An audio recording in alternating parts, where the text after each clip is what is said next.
Hey guys, Prowl 1701 here, and today we're going to be reviewing part 1 of The Invisible Enemy, the final Tom Baker story that I've never seen.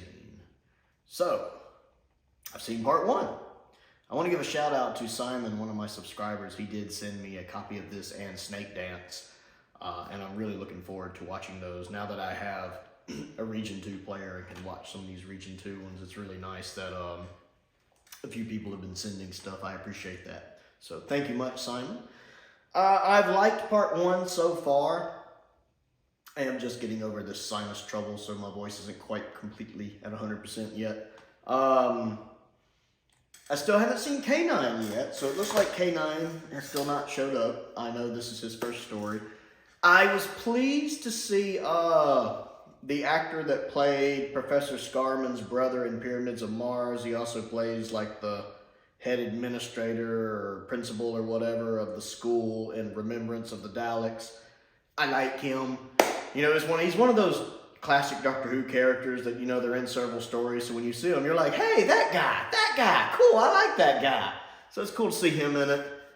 It probably won't go well for him. He has a tendency to get killed in Doctor Who stories. It's probably not going to end well for him. I wonder if this is the guy who invents K9. I'm not sure. There's not a whole lot of other people running around the station, so he's probably the guy who made K9. Interesting story so far. Some kind of parasite that can infect and control people, kind of like puppets. The design for their eyes is pretty decent by classic Who standards. I like it.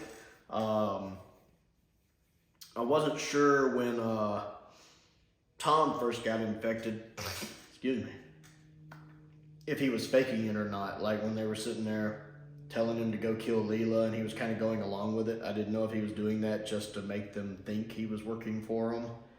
But then you see him struggling with it later and like, nope, he's actually having a bit of a problem here. Interesting. I really like Louise Jameson in this. I enjoyed her as Leela. There was actually one point when she was holding the knife. It looked convincing. Because usually the only criticism I have about Leela is she never looks like she's holding her knife. She looks like she's holding a prop. Other than that, she's gold. But she actually looked like she was holding the knife in this one. I was like, hey! But I do like Leela. She's one of my favorite companions. So I've enjoyed her in this so far. I am watching it with the updated effects. I remember Simon in the comments saying he wanted to know my thoughts on the updated effects.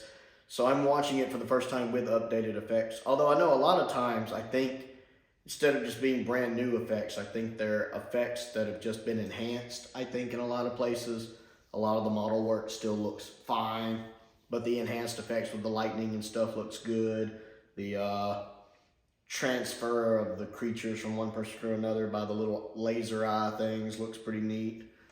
The actual laser beams looked really good. Like when they first walked onto the station and shot the 3 guys they were supposed to be relieving. I was like, hey, that's definitely some updated Who effects. And they look really good. But I'm enjoying it so far. It's really too early, I think, to have an opinion of it. It's just kind of getting things set up to where you kind of know what's going on. But I've liked it so far. Again, I think Tom is good in it. I would have liked, I think, to have seen more of the initial crew getting infected, because you kind of just see them, contact's been made, and then the next time you see them, they're all possessed. I would have liked to have seen maybe more of that. But it does a good job of setting everything up so we know how everything is supposed to go. So my thoughts so far are liking the guest cast, liking Leela, liking Tom. And the story's fine so far. I'll have to see how it goes to see how my opinion of it progresses. But that's my thoughts just real quickly. Again, I can't really talk. My voice isn't back to 100%. But just on part 1, that's my initial thoughts on it. I want to know what you think of part 1 of The Invisible Enemy. Excuse me. Or just what you think of The Invisible Enemy. Comment down below and let me know. Don't forget to click the like button and the subscribe button. That helps me out, and I certainly appreciate it. I also have a Patreon. If you like what I do and would like to contribute to what I do, there's a link to that down in the description as well.